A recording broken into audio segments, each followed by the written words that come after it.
This is Alcohol Freedom Finders. In this episode, we meet with Mark Wong, the founder of the Impossibrew alcohol-free brewing company, who you may recognise from his appearance on Dragon's Den. After hearing he had a liver condition that meant he could no longer drink alcohol, this beer-loving Durham University philosophy student was so unimpressed with the lack of buzz he got from the alcohol-free beers on the market that he set out to create his own alcohol alternative. With the help of a professor from the university's Bioscience department and inspired by a trip to Hong Kong, where he dove into the rich culture of Asian medicine, Mark has found ingredients that he says give his alcohol-free beers the buzz and relaxation we associate with what he amusingly calls the legacy beer category. Let's meet the man himself. Hello everyone and welcome to Alcohol Freedom Finders. Today I am genuinely the most excited I have been because I have got the maker of my favorite drink ever joining us today. We have Mark Wong from Impossibrew. Welcome, Mark. Hi, Mark. It's great to have you here. That Justine has literally been a fan as long as I've known her. So yeah, and I still haven't had a chance to try Impossibrew. I live in the Netherlands, and so I haven't come across it as yet. But we're dying to hear more about your story and how you came up with the idea of Impossibrew. Yeah, I can definitely delve more into that. I think for those who don't know, we make non-alcoholic beers that give you a buzz without the alcohol. And the main thing that sets us apart is not only that it tastes great, it looks great, but the thing that we really want to try and ace is the way that it makes you feel. And so for me, I think my journey started fairly early. I think it started when I was 18. I've loved alcohol. I love alcohol, love drinking, love beer. It was just the most fantastic thing in the world. I did my wine degree when I was about 19, and I wanted to go into the industry thinking, I can do what I enjoy and drink when I enjoy at work. I thought, what better life is there? And then when I got to about 22 or so at university, that was when I heard from the doctors that I couldn't drink anymore. My liver was not doing very well, and it was not where it was supposed to be at 22. And they said I had to stop. And so faced with that, and I was thinking, well, that's not only my sort of vacation gone, I don't really know what to do. And I realized how much of my social life has been around drinking. I thought, for example, what am I going to do after my classes at uni? Well, I go to the pub and meet my friends. What am I going to do after dinner? Well, I head to the pub and see my friends again. And all of those options were essentially off the table the moment that happened. And you can only have so many Diet Cokes, right? And I was admittedly never a non-alcoholic beer drinker. I never saw the point of it. I never really understood it. I always just like beer. And then I thought, well, let's give them a try. Let's see how it goes. And it's fair to say that I didn't enjoy my experience. A lot of them seemed to be box ticking exercises. It seems to be something that, say, bar operator puts in just to make sure the non-drinkers are having fun, but it's not that much fun. I mostly just stuck to either Diet Coke, soda water, or anything that's like, say, diet tonic or stuff like that.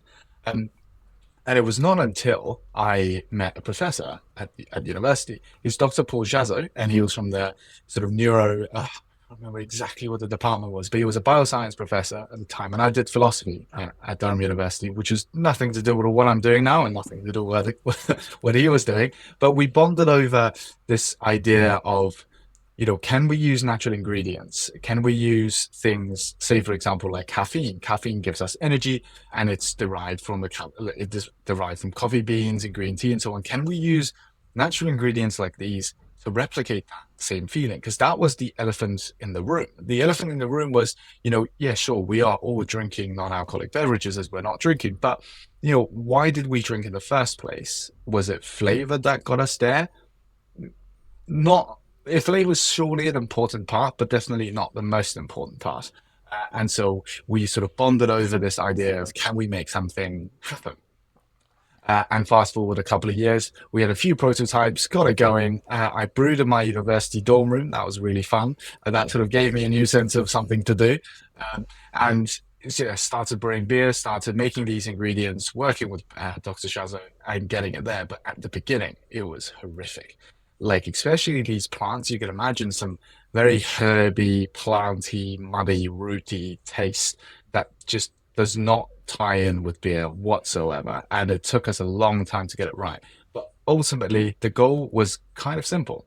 It was just something I wanted to be able to enjoy with my friends that I don't feel like I'm missing out. I feel like I can enjoy my time. You can only have so many Diet Cokes. I want to truly enjoy my time in an experience that's uncompromising. And then fast forward a couple of years, we grew over time, winning a university competition. That was how we got our first tiny bout of funding. And I can talk more about it later on because I squandered all of it at the beginning, and then using that to roll on and essentially build the business from scratch. So to this day, everybody that has supported us, including investors and everybody, were customers. Everybody who's on this journey started their journey with us as customers, which is something that we're really proud of. And yeah, that's where we are now.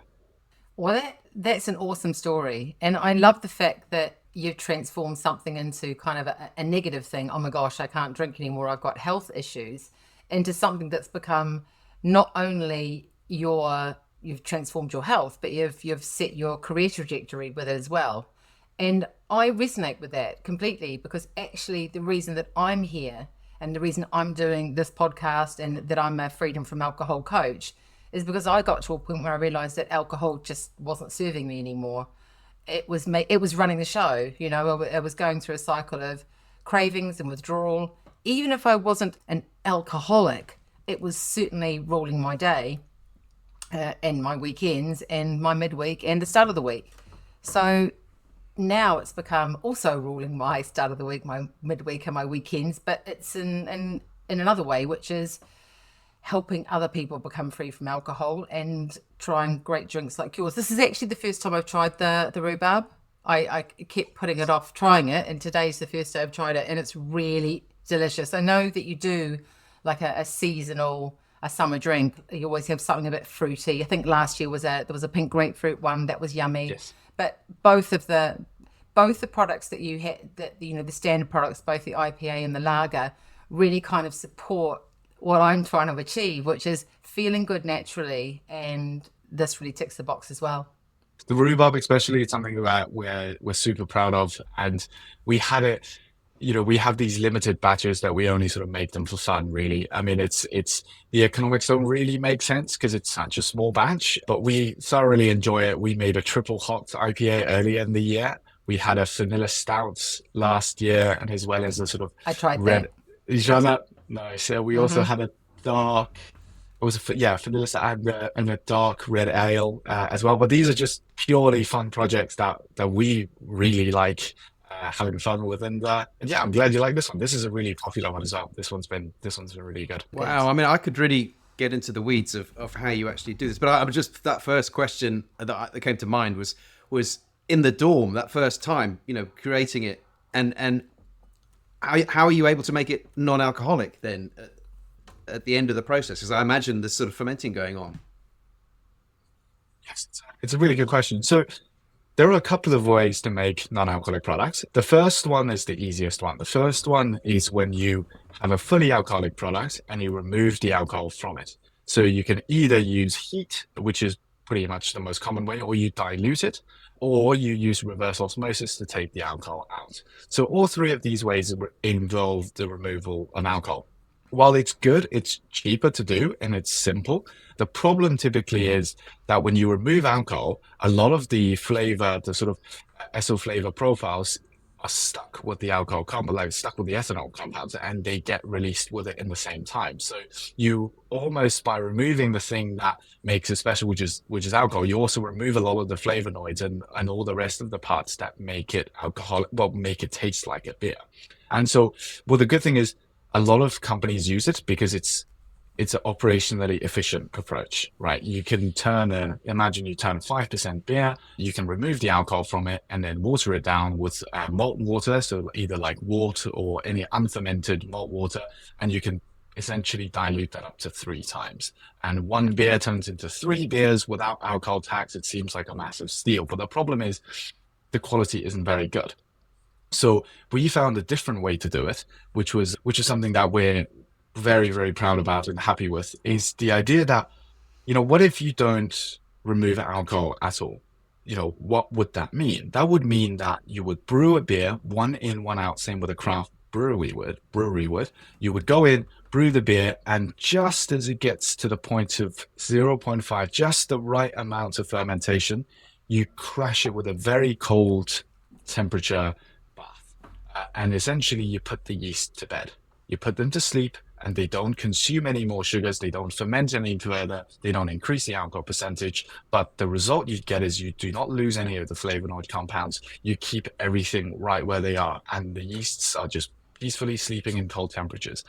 And that's the way that we found to do it. Of course, it's more costly to run because you're not multiplying it by 3 times. You're not diluting it down, one in, one out, which will be the similar base of what a typical craft beer would be. But that, in a way, the reason why we picked that route was because I wanted one that I could drink every day. And still to this day, since the very beginning, once we had a drinkable product, of course, before that point, it was not possible. But at the moment we had a drinkable product, I still to this day drink Impossibrews every single day. And I've not broken that chain. And it's something that, I can enjoy, which is why we went for this route. And it's been really rewarding so far because I think a lot of people are beginning to recognize the sort of quality differences in there. Brilliant. And I think that, you really can taste the difference, and it really does taste like a craft beer. I will definitely say that. I'm curious to know, because those of us in the alcohol-free space also want to socialize and still feel, as you say, feel that we're included in part of something. And you've chosen to include some special ingredients that, help elevate mood and lift the mood. How did you come to choosing the ones that you've chosen, and how effective do you think they are? It's a really good question because we face a challenge compared to most other categories. So the categories we know say these are called categories called nootropics, but it's a very loose term. The most commonly consumed nootropic is caffeine. So we understand how caffeine feels like. When we're tired, we have coffee, then we feel more energy, our heart rate goes up, so on and so forth. Like it's easy to understand how that feels. But whereas what happens when you flip it to the opposite side, what happens with sort of sedation and relaxation? It's a much harder thing to feel when it doesn't impact your motor functions. If you're looking to take back control of your drinking, why don't you join our Alcohol Freedom Finders 30-day group program? It's a great place to start because we approach it as an experiment rather than a challenge. Whereas, as well as getting a great detox, you learn the science and the psychology about why you're drunk in the first place. So whether you want to stop altogether or just become a more mindful and moderate drinker, why don't you give it a crack? Use the link in the show notes to sign up to our next Alcohol Freedom Finders 30-day program, and you won't regret it. Because no one ever woke up in the morning and said, I wish I'd had more to drink last night, did they? Now, back to the episode. Because one of the key things we wanted to do was to make sure you could still drive. And by impacting your motor functions is typically how most people would recognize the feeling of relaxation is you feel that you speak slower. Your speech is a bit more slurred, you move a bit slower. That's typically how people recognize the feeling of relaxation. And so we face that challenge there of how do we do that? And there are a couple of routes to go about it. The first one would be getting a novel ingredient. But the problem is the regulatory hurdles are too strong. We typically can't get enough testing and not enough funding to get that going. So how do we do the second route is we will have to leverage something of nature. There are a lot of ingredients that by name, they don't really mean anything like L-theanine, ashwagandha, most consumers, it doesn't mean anything. And first of all, how do you communicate that some of them work? And second of all, once you find the literature of how it actually works, and once we've tested it throughout with our professors and with the help of Durham University at the time as well, once we've tested it out, how do we make sure that, it delivers the effects that are promised? Because it's not as simple as just having caffeine in there straight away. And so the easiest way to describe how it works is, how you have coffee and green tea. And when you have both of them, they have a fairly similar caffeine content, but yet you feel sort of more calm and chilled with green tea than it is with coffee. And even though they have the same caffeine content, you wonder why is that? And there are some ingredients in there in green tea that bring down the energy aspect. They bring you sort of into a more relaxed state and so on. So it balances out some of the caffeine. So imagine what you would be able to do taking that out and multiply its potency by 10, 20 times, then that's where you would get that sort of relaxing feeling within the limits of what you can get through the natural world. And we didn't come up with this idea. I mean, it was from when I went back home to Hong Kong. I I never really understood sort of Asian medicine. I didn't really get it. I was never a sort of quote unquote believer in it, but I would see that people would swear by the efficacies of them. And I didn't understand how that works. And it turns out when I spoke to different experts in the area about it, it's that they're essentially using very concentrated plant extracts. And of course, once you reach to a certain concentration with different concoctions and recipes that have been passed down in the past, then you will get something that works. And so can we reverse engineer this process and have this in beer instead as a means of replacing alcohol? And that's where that journey sort of began. And yes, we have a number of ingredients in there. Individually, you look at the label, it doesn't make sense that it gives you that relaxation. But for us, efficacy is the most important. Some people would go for ingredients that say it works. So say, for example, we decided not to use CBD simply from the reasons that the clinical literature doesn't support relaxation for it, although it is a derivative of the hemp plant, that it is known and associated mentally in the consumer's mind with relaxation because marijuana is relaxing in that way. But we didn't feel that it works. The clinical studies didn't support it for us, so we didn't include it, even though it would have been so much easier from a marketing perspective to have it in there because people would understand, oh, CBD relaxes you. We chose to go for a more obscure route instead, but focusing on efficacy being the true North Star, because ultimately it's what we also enjoy in the office too. Oh, I love that. That whole scientific background, and particularly then to delve into that amazingly rich sort of Chinese medicine history as well is brilliant. I know that for myself, that can often be the one thing that I miss. I've talked to Justine a lot about. Once a year, I go away with the boys playing golf, and they drink all day, and somehow there's sort of energy giving, even though they're sort of getting slowly sozzled. They're also they can keep going remarkably long because there's sort of some sort of energy. They're either getting it from the sugar, or there's some sort of chemical thing going on.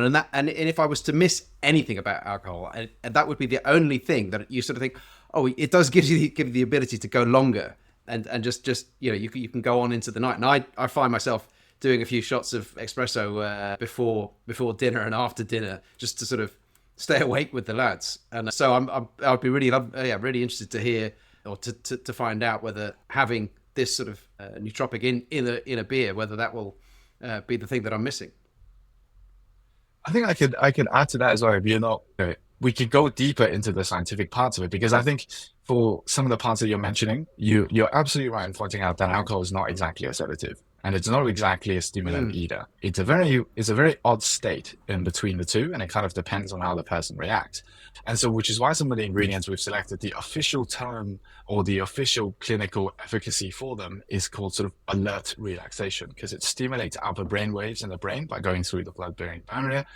And this state of alert relaxation is this balance of, being focused as well as in the same time you're still relaxed. So it's the closest thing we could find that follows this somewhat paradoxical nature of alcohol, where there is this bit of energy as well as this bit of sedation. And the reason why we selected that relaxation without that kind of drowsiness is because you can also still function motor responses wise. You can still function, and that to us is a really important point. And ultimately, you've got to taste it to see what it's like. We'd recommend having an empty stomach when you have it, and have a full can to yourself to see the sort of full effects. But yes, it's for us anyway. We've had lots of great experiences with it. We drink sometimes. It's kind of silly at this point. We sort of have it in like after breakfast, we come into work. Sometimes we just go, it's a few more emails than we expected. We crack open a beer and enjoy it, and in ways where we couldn't do it without alcohol. With alcohol.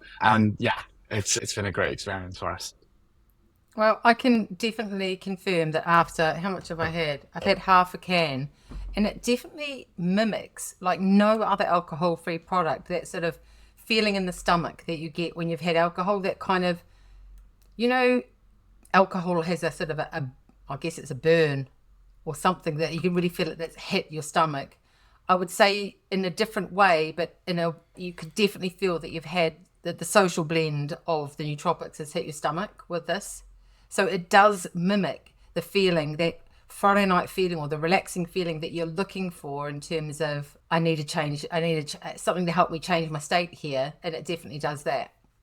So just moving slightly from that kind of amazing product that it is, Mark, I'm just curious to know how you feel about being someone that's a mover and a shaker in an alcohol-free space. Yeah, I think it's definitely a humbling experience. When I started back in the beginning, I'd say that was 2020. Uh, Alcohol free wasn't that big at a time, and the market was never something I looked into. It was simply from a personal need. So regardless of where the market was going, I was this was going to happen, at least for me anyway. A worst case is, I've just made a home brew that I enjoy. But I think over time, it's been really lucky that the market has been really receptive, and this space has been growing faster than I could ever imagine. The number of people not drinking is now at an all-time high. I mean, we're looking at sort of Gen Zs and millennials closer to a third now don't drink alcohol, which is absolutely blowing my mind. And this also echoed my experience when I first went to university as well, because I've always been told by all my seniors that, university was all about, everybody would go out and drink. And although that still did happen, the ratio was a lot more, well, was very unexpected for me. I had friends that would just completely not drink whatsoever, and that would be it's about 20 to 25%. And that was something I absolutely did not expect. And I think with people's habits changing so quickly, and this has fortunately led us to a position where we've started early into a market that's rapidly growing. And yeah, it's definitely a humbling experience, especially in the face of some of the bigger players as well. We've got, um, Diageo, AB InBev, Budweiser, every big sort of beverage corporation under the sun has gone into the space. And yes, it's great to be amongst all the other brands that are trying to move towards this healthier drinking lifestyle. And how are big alcohol playing it? Are they playing fair? I'd say I'd say they're very, they understand where the trends are going, and they bank their essentially they've always had their success in the legacy category. Every part of their beverage is essentially powered by one technology, seeing it that way, and that is alcohol. And this is the fundamental growth driver for them as companies. And they most of them only do alcoholic products. And this is in some ways quite an existential threat for them, because imagine your core technology is no longer being adopted from, being one of the most culturally ingrained sort of technologies of the world, where that's going out of fashion and people are no longer having it. It's quite a big shift that's required of their business models. And they are quicker to adapt than previous trends. Say from beer going to craft beer, they were a little bit slower, but in terms of going to alcohol free, they've been fast, but because I think they know that this is something that they'll have to do. And and yes, they're certainly trying, and especially in areas where smaller brands are much more difficult to compete. So say, for example, in supermarkets where they would have much more preferential negotiation terms and listings, and same within bars and pubs and so on. So, and of course, the brand name's already very well known. People are already associating those beverages with their existing brand, and they're using that launching off the back of them. So I think it's a clever move, and I think they are also moving with the times. But whether they are keeping up with some of the innovations, then that remains to be seen. And that's certainly not in the nootropic space like yourself, Mark. So, you've set yourself aside from the beginning, which is awesome. And I just wanted to touch on for our viewers who, by and large, are either alcohol free or heading that way. What's it been like for yourself? Not in the beginning, it was something you had to do. How do you feel now as someone who doesn't drink? Yeah, it's certainly changed over time compared to the beginning. So the beginning it was purely out of you know lack of choice that I had to do it. But then now, sometimes we still benchmark alcoholic products because our goal is to make our beers as close to alcohol as possible, and that would mean that we need to be aware of how, or at least be reminded of how sort of alcohol tasted like, to be as close as we can. But I see it now less of a, I don't have to drink anymore. Like, I don't feel like I have to. When I go out, I can happily have an Impossibrew or some of the non-alcoholic beers that I can just know that, it's, yeah, that's fine. But it's such a hard habit, like a cultural habit to change. And I think that mindset change is is the biggest part of that legwork. Products certainly help, especially good quality products certainly help. But I think at the end of the day, really is the shift in mindset and seeing yourself going, a couple of months meeting with friends in the same exact spots that you were meeting them, and seeing your social life not only not changed that much, but also have improved for the better because your conversations are better. You slur less and you actually remember some of the conversations you've had, and some of those parts you go, that's actually pretty good. And so I think it's a lot of the mind killer parts that's the part that was stuck, and things definitely change over time once you've enjoyed different things as well. That's brilliant. I saw on your site that you had the dubious privilege of going on Dragon's Den. How was that? That was a crazy experience. And we filmed the episode about 3 months after the start of the business. So that was very, very early. And we only had about £10,000 worth of sales.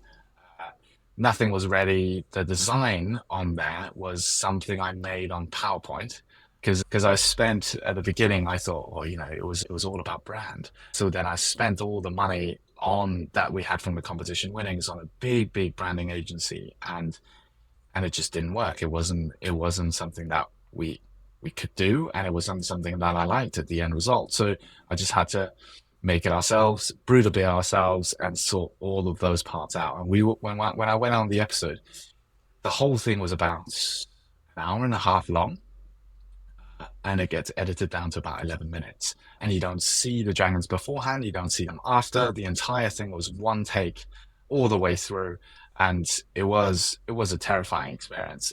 And yeah, the questions were difficult, but I think the good thing was, well, even though we didn't get investment at the end because it was just simply way too early for them, the good thing was that they understood the mission of where I was trying to go, where we were going with the products. Although some of them didn't really understand what the product was. And I think over time, a lot of our customers helped us articulate what the product meant to people a lot more.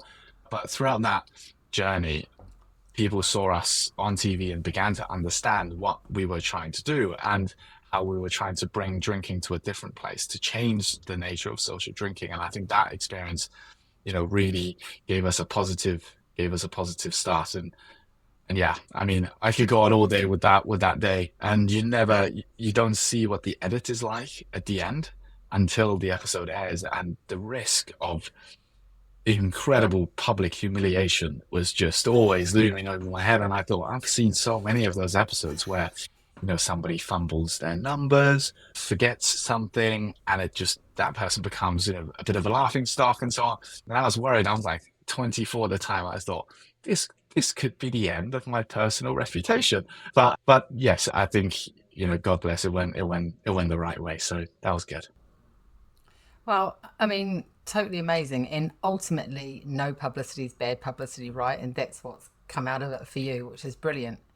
And I just want to touch on what you said earlier about mindset. So you just talked about bringing a product to market that helps people socially, but really, that's what we're here for. We are all about that shift in mindset and the shift in beliefs that gets you to the point where you can do those firsts, the first party, the first holiday, a reunion, all of those things without alcohol. And each time you do that, you flex and you muscle, and the body learns that, and the mind learns that actually it's pretty exciting out on the other side, and there's actually freedom on the other side. You found that with your product. That's awesome.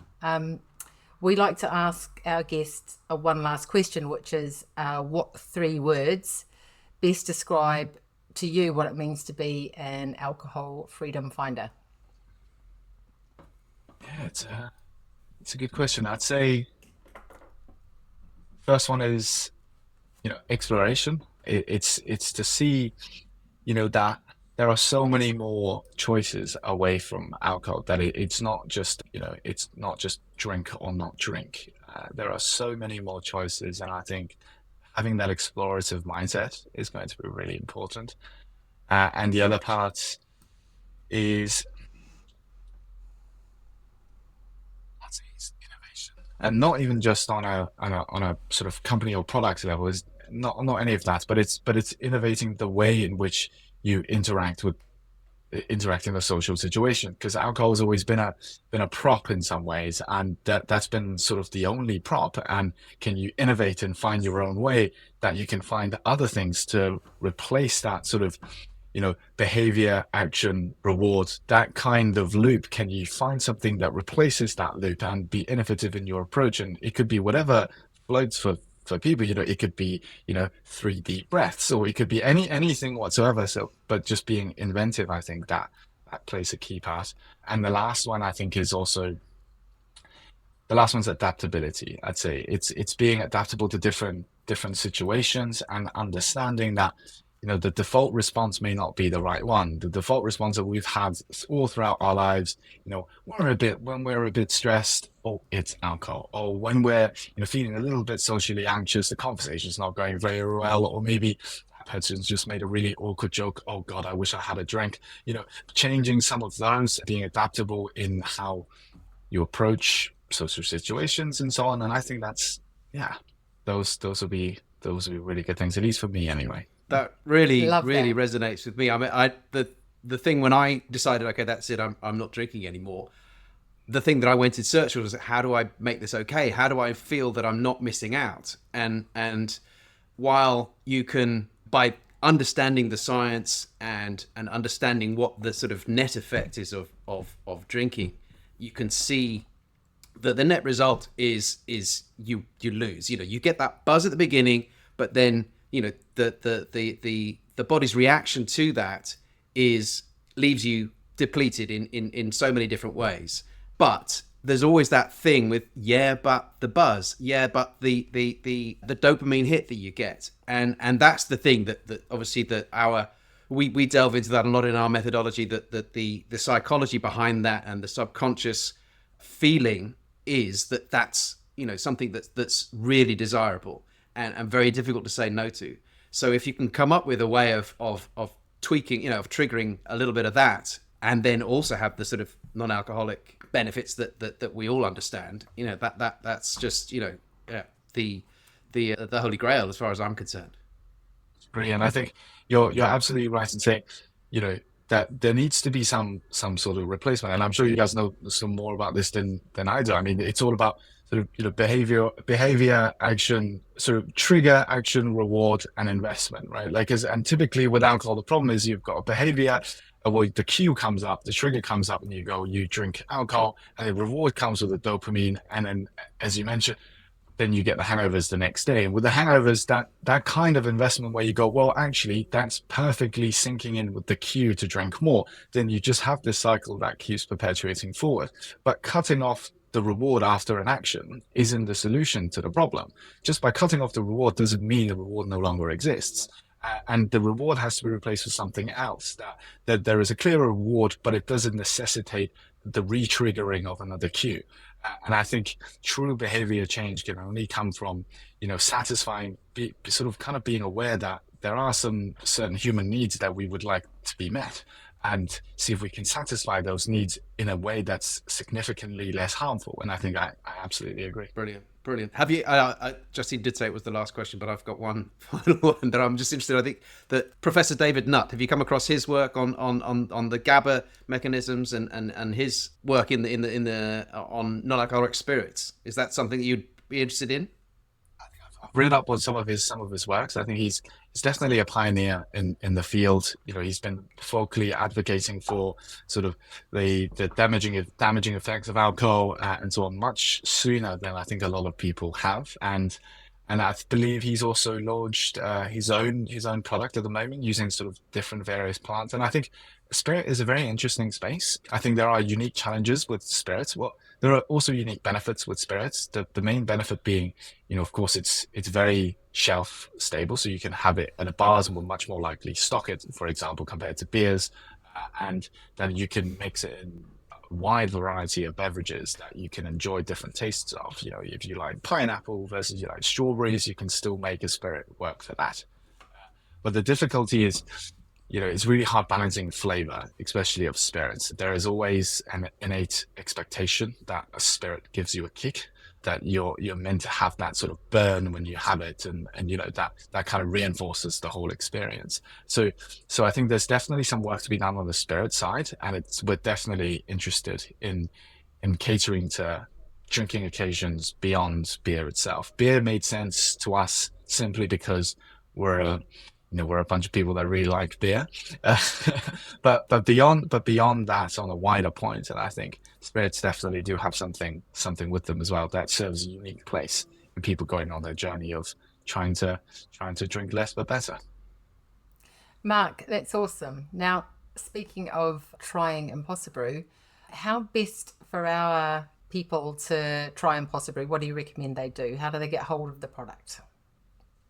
The absolute easiest way would be heading over to our website at impossibrew.co.uk, and that is IMPOSSIBREW. And the reason for that is we don't typically we're not in any sort of supermarkets, bars, pubs. We're in some of them, but not national. And the goal for that is we want to make this experience for your at home after 5 p.m. moment. And we've always been baffled at the idea that you have to carry around 10 beers from the grocery shop into your living room, and that's quite a journey. So we take the hassle all the way out, go on the website, easy to order, couple of clicks, and it comes the next day. So that's likely the easiest way to get it. And for now, just the UK or elsewhere?